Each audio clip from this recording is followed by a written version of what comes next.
Hi, everyone. Welcome to another episode of CS Cyber. I'm Chad. I'm Sean. And today we're continuing our Aqua Guardian series, and we're talking about how to really lock down your network without having to be a tech wizard. Yeah, absolutely.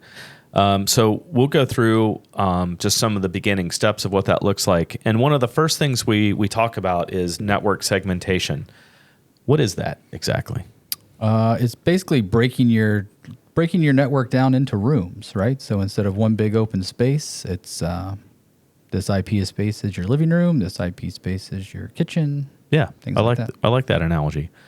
So in a control system or water and wastewater environment, typically what we see is we have the IT plant side of the plant, which is where people use to log into city email and check messages and those types of things. Then they turn around and there's the OT environment or the plant network itself, the SCADA system. So what we want to build is in the previous episode, in episode 5, we talked about a ransomware attack and how a ransomware attack can take an entire plant over.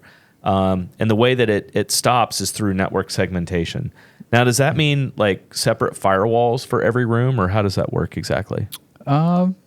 No, I wouldn't say necessarily separate firewalls for every room. I'd say, you logically do that. I think that's hard for people to conceptually understand, right? Because in your example, you're typing away, doing your email, and then you turn around and there's the OT environment right there. Even though it's right there, they're logically separated networks, right? So okay. And then one of the next ones is limiting or disabling internet access on SCADA systems. So looking at your plant itself and then looking at what's exposed to the internet, right? And probably one of the best ways to check that is through a pen test. Yes? Yeah, absolutely. I mean, you can see what ports are open, really kind of what can come in. And that's really what an external pen test is doing, is from the outside in, what can an attacker see? Right. So we want to think in the minds of the attacker and kind of do recon and see what's out there. So the next thing, which we talk a lot about as well on this series, ditching things like TeamViewer and AnyDesk, extremely common remote access software systems for the water wastewater control system environments, and requiring MFA on those. Yeah, I think that's remote access, and we run into this a lot, right? So all the SCADA networks are completely segmented from the internet, completely isolated until you start talking to them and you kind of finding out the parts that aren't, right? So that's the remote logins, that's the can you check your email from your HMI? That's a bad thing, things like that. So it's really understanding like exactly what is able to come in and get out of that network. Yeah, absolutely. And then patching and updating software regularly. So we go back to the days of water, wastewater, and we've got control systems that have 1990s, 2000s era technology in it, and it's never been updated. And the theory was, well, it's air gap. Nobody gets access to this. And that's just not the case anymore. Most of these plants are now connected to the internet in some way. So we have to patch and update. Yeah, I totally agree. I mean, I think the thinking there was, it is isolated.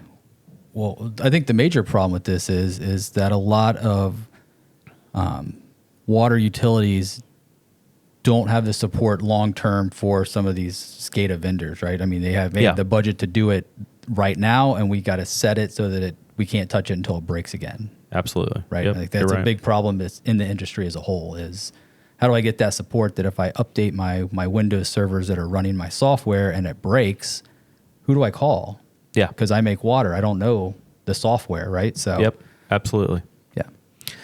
And then protecting physical access. So, it's a cyber, not quite a cyber thing, but we typically get into physical protections when we're assessing water and wastewater and industrial control systems. So don't prop doors open. That's also called piggybacking.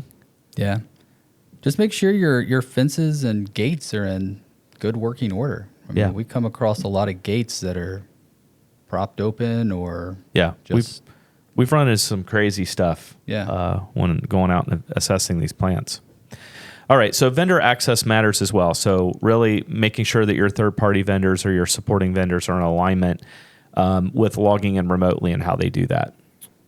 Yeah, make sure you know when your vendors are logging in, right? I mean, don't give them just complete unrestricted access, I mean, know when they're working for you, know when, have some process worked out there where you know what they're doing in the environment. Yeah, and I would say too, not to name drop vendors in here, but some people are usually interested in, hey, what are you guys doing? We've got a couple different opportunities, right? When we talk about remote access into a control system environment, I'm not talking about just traditional VPN with MFA. What we typically see in manufacturing, like control system environments and critical infrastructure remote access, we're talking about bigger, robust tools like BeyondTrust for privileged access management, and recently Fortinet has a tool now called SRA. So those are the types of tools that we're talking about. Yep. All right. And then from a vendor access perspective, easy for me to say, when we're talking about protecting physical access, do your vendors badge in and out physically, those types of things. Right. I mean, just making sure your doors are locked, people have access in and out. You know who's in your plant, right? All right. So in the next episode, we're going to talk about what to do when things go wrong. So when you're having your day gets really bad fast, what to do. It's going to be a good one. It should be a good one. All right. Catch you next time. See ya.